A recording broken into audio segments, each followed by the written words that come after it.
আল্লাহ তাআলা সূরা তাওবায় বলেছেন সত্যবাদীদের সাথে থাকতে।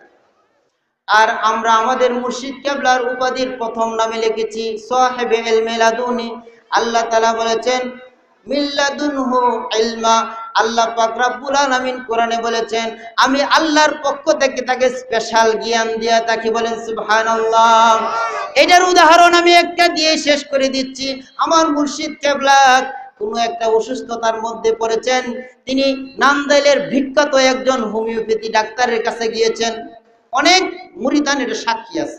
আমার মুর্শিদ কেবলা সাহেবে ইলমে লাদুনি সেটা বুঝাই আমি শেষ করব, বিস্তারিত আলোচনা করতে চেয়েছিলাম, কিন্তু তরিকতের নিয়ম আমার পরের ভাই সম্মানিত এসেছেন, এখনই শেষ করে দেওয়া উচিত ছিল, কিন্তু আমি আপনাদের কথা দিয়েছি মুর্শিদ কেবলার শানে বলবো, ওনার স্মরণে মাহফিল, না বললে চলে?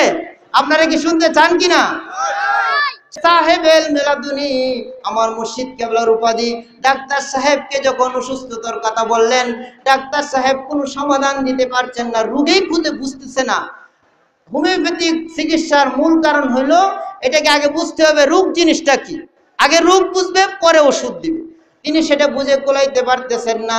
আমার মুর্শিদ কেবলা বললেন ও ডাক্তার সাহেব, ওই যে বইটা দেখা যায় এটা নামায় আনেন।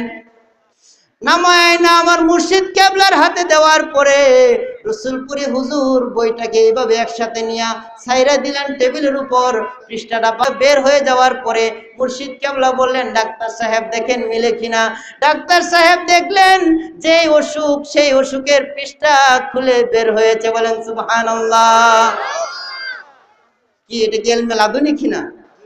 ওই বইয়ের ওই পৃষ্ঠার মধ্যে যে অসুখের সমাধান, এই অসুখের বিবরণ আছে, ডাক্তার বুঝতেছে না, কিন্তু আমার মুর্শিদ কেবলা যখন এভাবে চাপ দিয়ে ছেড়ে দিলেন, পৃষ্ঠাটা কোরআন শরীফ এভাবে একসাথে ধরে দেখেন দুই দিকে চলে যাবে, যায় কিনা? আমার মুর্শিদ কেবলা বাস্তব প্রমাণ দেখিয়েছেন যে তিনি যে ইলমে লাদুনের খাজিনা ছিলেন। বলেন সুবহানাল্লাহ।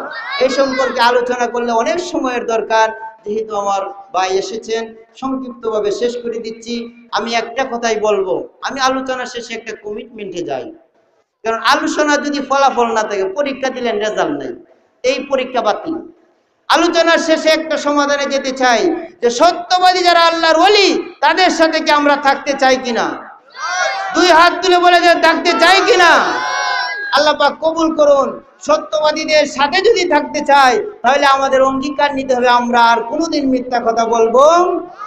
সবাই বলেন মিথ্যা কথা বলবো, আর সারা জীবন চেষ্টা করব সত্য কথা বলার জন্য।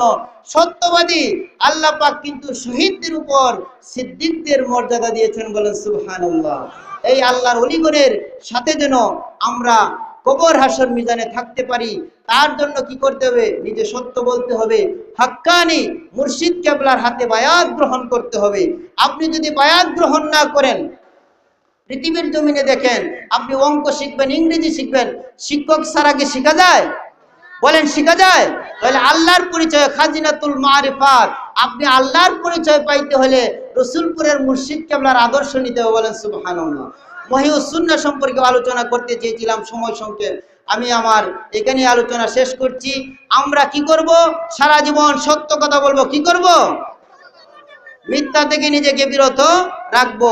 হাক্কানি সত্যবাদী আল্লাহর ওলি মুর্শিদ কেবলার হাতে বায়াত গ্রহণ করে সকাল সন্ধ্যা ওজিফা করে তাসবিহ তাহলিল আদায় করে নিজেকে সোনার মানুষ তৈরি করে সিদ্দিকদের অনুগামী বানিয়ে আল্লাহ পাক আমাদেরকে জান্নাতি হওয়ার তৌফিক দান করুন। সকল বলুন আমিন। ওয়া মা আলাইনা ইল্লাল বালাগুল মুবিন ওয়া আখিরি দাওয়ানা আলহামদুলিল্লাহি রাব্বিল আলামিন। হুসাইনি কাফেলা সত্য ইসলাম প্রচারে নিবেদিত। আমাদের চ্যানেলটি সাবস্ক্রাইব করুন।